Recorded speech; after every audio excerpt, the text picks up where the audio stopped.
The Milwaukee Bucks have had a rough start to their season, and I don't think I need to talk too much about why this rough start has happened, why the Bucks have looked so disappointing, and the boatload of trade rumors that have come up since then.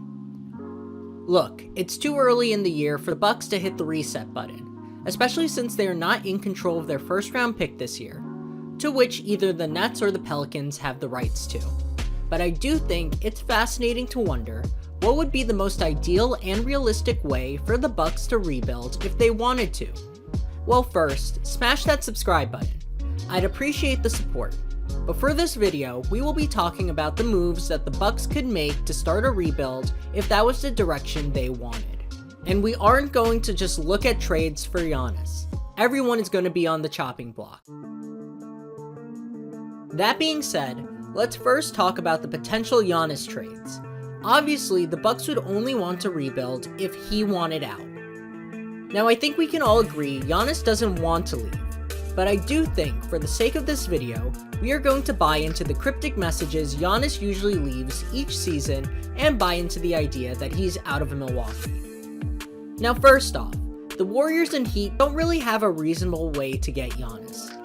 Given the new second apron rules, the contract issues alone are very awkward to make such trades worth it without compromising the quality of either team.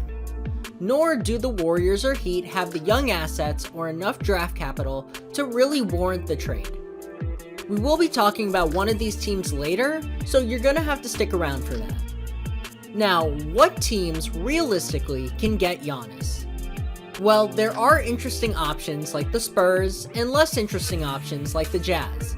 I do think the three teams to look out for the most are the Brooklyn Nets, the OKC Thunder, and the Houston Rockets. I personally don't think I want to see Giannis in Brooklyn this season.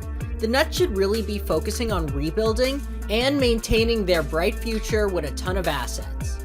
They should be drafting Cooper Flagg, Ace Bailey, or someone else as their generational cornerstone. Though, if a Giannis trade was to happen, it would most likely have to involve Ben Simmons' expiring contract, a young piece like Zaire Williams, and a majority of the Nets' first-round picks. OKC makes a lot more sense, and is a more enticing trade given the fact that they have a lot more draft capital, and they are a team that makes more sense when you look at the injuries they've had and the desire to have a more defensive presence in their front court. I also think it makes sense to say that OKC has the most flexibility with this deal. The Thunder can trade iHeart and Lou Dort with a majority of their first round picks and swaps. Or they can deal a much younger, much better player in J-Dub while dealing less draft capital. That being said, I think the Rockets are the most interesting option. The Nets want to rebuild, and the Thunder are already in a great place for contention, outside of their recent injury history. The Rockets want to compete, but they still feel like a few pieces away from making it work. They don't really have a genuine number one superstar. Ideally, if the trade were to happen right now, they would have to deal Steven Adams' expiring contract, then young assets like Reed Shepherd, Jabari Smith Jr., Jayshawn Tate, and around 3 to 5 picks or pick swaps. But this would be great for both sides. The Rockets get a decent big three of Giannis, Green, and Sengun, with veteran pieces like VanVleet and Dillon Brooks. Meanwhile, the Bucks get a ton of assets to help them rebuild, and they can still try to compete with Dame as their number one guy. I think it's also important to note that if the Bucks still wanted to compete, given that they're not going to have their picks, they could make that trade with the OKC Thunder for iHeart and Lou Dort, less high ceiling guys, but still have a lot of veteran presence when it comes to being on playoff teams. Now, this brings up an interesting point. With Giannis heading out, Damian Lillard is sure to follow. Now, I could see them trying to build a playoff team around Lillard, because we've seen that when Giannis is off the floor, Dame actually starts looking a lot more like the All-NBA caliber player he was back in Portland. So if Giannis wants out, maybe you could retool with Dame. However, it's clear that Dame would probably also want out, since the whole reason he's settling with Milwaukee is because Giannis is his running mate. Milwaukee was never on his radar when he wanted to get out of Portland. And though I'm hyping Dame as a better asset when Giannis is off the court, I do think his value is low enough where other teams can fleece Dame for a cheaper deal.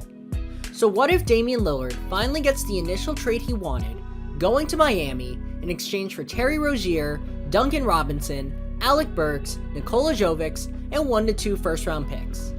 This trade cannot happen until December 15th because of Alex Burks' contract, but it would be an ideal way for Milwaukee to get extra picks, young prospects like Jovic, and quality players they can deal for more capital like Rozier and Robinson. Now this trade works better for getting Dame over Giannis, mainly because even though both Dame and Giannis have the same contract value, Dame's overall value as a player should be lower. However, Dame also fits a lot better in Miami. The Heat are desperate for a three-point shooting, primary ball handling point guard who can orchestrate the offense. Dame's struggles in Milwaukee seems to be strictly because he isn't allowed to do all those things. Additionally, Bam, compared to Brook Lopez and Giannis, is a lot better of a pick-and-roll option right now, a better screener and playmaker, and can still somewhat space the floor with his long-range twos. Now Bam has been having a bit of a less efficient season so far, but hopefully being alongside someone like Dame, he can bounce back. The fit with Jimmy Butler can be weird, since we know Butler has a habit of wanting to be the number one option during the playoffs. But I think Jimmy is getting to a point where he can only do this sparingly, so it would be more ideal to have someone else who can handle the primary creation, so Butler can conserve himself better. Now with all that said, even if Giannis and Dame are out, and the Bucks get anywhere from 6 to 12 picks, it would be difficult for the Bucks to rebuild without their 2025 draft pick, giving them a top 5 player in this upcoming draft, which should give them their next multi-generational cornerstone. This actually leaves us with our last trade proposal for this video, and that's a deal between the Bucks and the Pelicans, involving the Bucks trading Brook Lopez and Bobby Portis in exchange for CJ McCollum, a young piece like Yves Messi, and the Bucks 2025 pick that lands between picks 1 and 4. The Pelicans desperately wanted this 2024 offseason, a shot-creating point guard who can play make, and a stretch 5 who can play defense. They got their guard in DeJounte Murray, but they still need a stretch 5 who can defend. Now both Bobby Portis and Brook Lopez have been awful recently from 3, so I don't know if this is really a trade worth it for the Pelicans, especially with their plethora of injuries. It could be very reasonable that they rather tank while getting 2 swings at a top 4 pick this draft, while if they really wanted to take a swing at Lopez or Portis, they could sign Brook in this 2025 offseason, or wait the extra year for Portis to be on the market. That being said, there is a chance that the Pelicans can miss out on the Bucks pick if the Bucks have a bounce back year this season, which the pick would then convey to the Brooklyn Nets. Also, I think it's important to also know that the Bucks can also make a trade with the Nets just to get back their pick from them. However, this pick has less value, and again, it feels like Brooklyn would be fleecing their future, so I just really wouldn't want to see that for them. So these are the trades I think the Bucks should make if they want to rebuild. I do think the Giannis and Dame trades are the most reasonable.